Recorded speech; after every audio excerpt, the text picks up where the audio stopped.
Channel Groups function allows you to view the channels of any device in groups of 16 at a time. This can be useful when working with Dante devices that have very large channel counts, such as the Dante PCIe card with 128 channels. There is a Dante PCIe card on this network showing all 128 channels.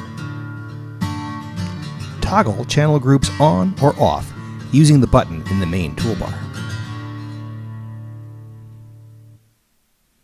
The channel groups are numbered 1 through 16, 17 through 32, and so forth. Each group may be independently expanded or collapsed.